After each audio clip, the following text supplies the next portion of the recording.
abaana ba Kafeero batandise okugulirira abasawo ku nsonga ku by'omusaayi, ate Uganda etobedde mu bbanja lya buwumbi 3 obw'essente za Amerika. Ababaka aba NUP wamu n'aboludda oluvuganya gavumenti baganye okuyimuka ng'omukulembeze w'eggwanga atuuka. Akalulu k'ekalangala katabuse wamu ne rifari Omusomalia Omar Atan ono nno nga yagobwa bw'atyo aweereddwa ate amupiira amasavu. Money does not entertain noise. Whenever there is noise, the money disappears. Mugamba mutya mwenna mbakulisaayo mukulikeeyo ku mirimu. Nze Shafik Luwanga nzize n'amaso gafe ag'essaawa 4 eza buli lunaku wano ku Fik Media. Ndandise ne Minisita Balaam Barugahare Atenya ono nno alabudde abaana ba Kafeero abatandise okugulirira abasawo ku nsonga z'omusaayi.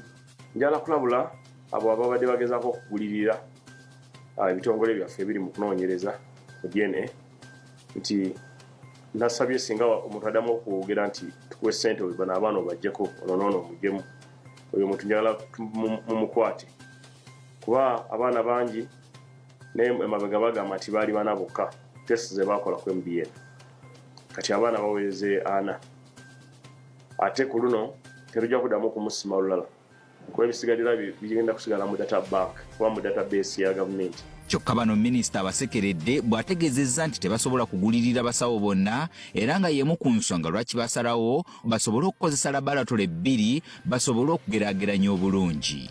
Tulina laboratory za mirundi 2. Tulina forensic laboratory, analytical laboratory eyewandiga eya gavumenti, then tulina n'endala ey'amagye ya police eri Naguru. Zino labu zonna za mulembe tekuli kyuma kikadde. Zilabu ezisinga mu Africa. So binavaamu byebyo ebituufu tewajja kubeerawo bituufu bisinga ebyo. Ate taata wa akazannyirizi era nga yayingidde mu mawulire ono nga yeshawa taata we wamu ne maama bayingidde studio era ne bakuba akayimba katono nno kabalwanaganye kubanga kabaddemu ebintu bingi nnyo ddala ebikwatagana ku maka ng'omu awakanya okuwasa abakyala abangi omulala abaagala.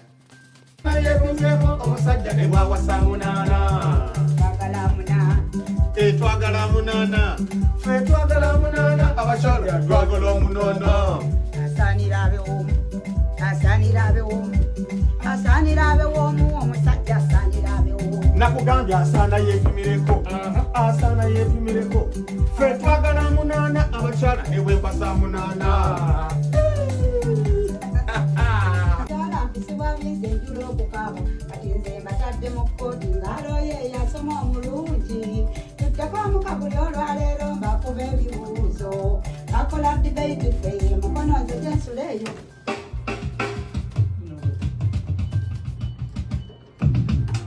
Bajeti ya Uganda eya 2026-2027 esomeddwa olunaku lwaleero era nga minisita omuggya ow'ebyensimbi Henry Musasizi akatemye bannayuganda nga Uganda bwetobedde mu bbanja erisoba mu buwumbi 3 obw'essente eza Amerika nga wano bwe butabalika nga 10 n'omusobyo. Ono avuddeyo n'agamba nti ssente ezisinga obungi balina kuzijjira ddala mu bannayuganda okubakamula okubajjamu akasimbi.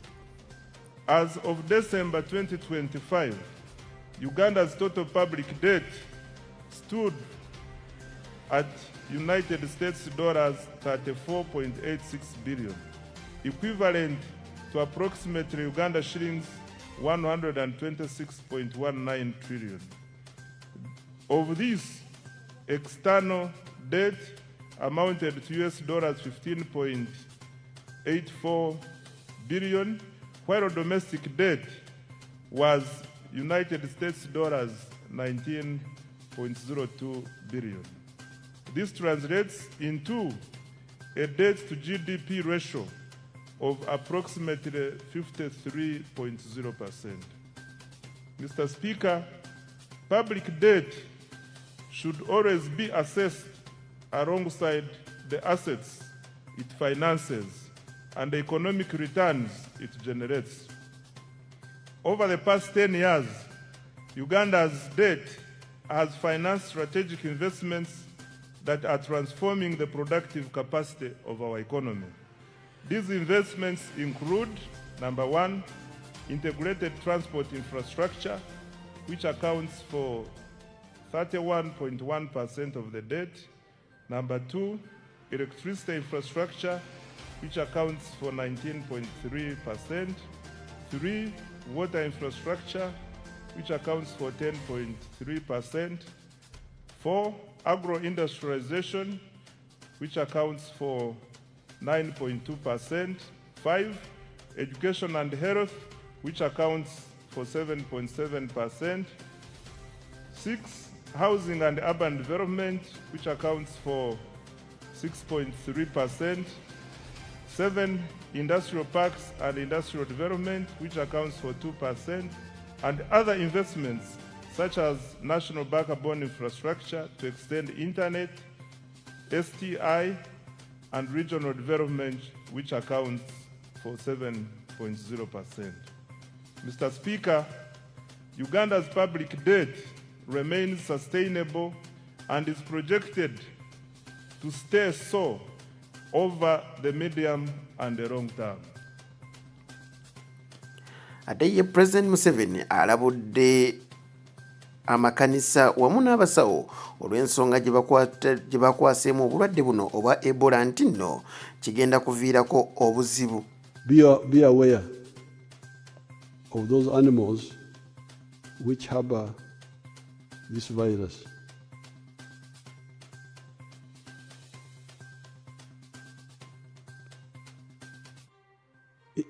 We were talking with the head of the WHO here the other day, and he told us that the people who have died quite a bit in some of the areas are the medical staff and the pastors. These are the ones who have died most. Why? Because the medical staff work carelessly. They examine patients without gloves. Instead of having a very strict routine, touching patients should be, I thought there was a rule that you should use gloves. I don't know whether that rule is there or what.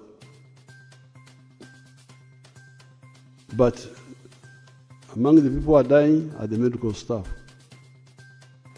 Bo ababaka ab'ekibiina ki NUP bagaanye okubeera nga bayimuka ng'omukulembeze w'eggwanga atuuka. Jjukira nti bano bajjidde namijoozi oba ebyambalo ebiddugavu okulaga okwemulugunya kwabwe ku nsonga ezigenda mu maaso mu ggwanga. For those of you who can see from where you are, His Excellency the President is signing the Visitor's Book. It's traditional that every time Parliament hosts a guest at the level of His Excellency the President, they will sign in the Visitor's Book. And this is a very special day for the presentation of the budget, not only in Uganda but across the East African. Ko akalulu nno keekalangala kalabika katandise okutabuka kazzeemu entalo ez'enjawulo.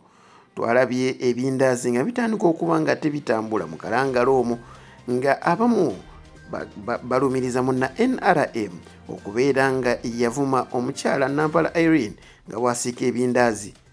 Olutalo luli nnyo wakati wa Nampala Irene owa NUP wamu ne Nabayiga Aida owa NRM nga bwe tubiraba wano. N'ekizuula nga yasomera ku YMCA alina certificate mu catering. Ne neebuuza ekibuuzo nti mu parliament basiikayo mandaazi na chapati oba batwalayo bikyensi.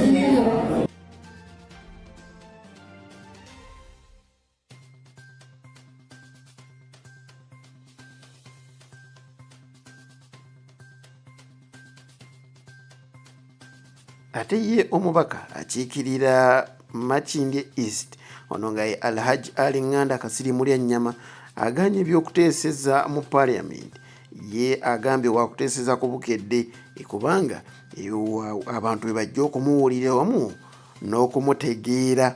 Ekimazeemu amaanyi nti Flare Parliament eno ebadde eyonoonese ku mulembe ekisanja kiri ekya 2010 nagwo ekisanja kya Parliament ya 11 nga tusuubira nti ku luno tugiwe enkizo abantu baddemu tuteekamu trust abantu baddemu okuteeka mu Parliament obwesige si nguzi yokka naye ne bye tusabumitinga zikyovola bagenda kulwawo okusabumitinga kubanga nkyalabira ddala baani abali serious baani abaagala amawulire baani nja kusigala nga nkyasabumitingira ku bukedde ekyo saagala balimba abantu bamanye ensonga zange zirisa kubanga ndabye tukyalina omuzannyo mungi tukyalina abantu bangi bano mbalabye ate naddala abantu abavengu olabye omusajja wasitusa okwogerera ekigambo kya Karamoja nga talabika mu project ene gye tuliko okwewola ssente ey'amazzi abadde serious tuwala ebintu tubiteekamu just kusaaga busaazi.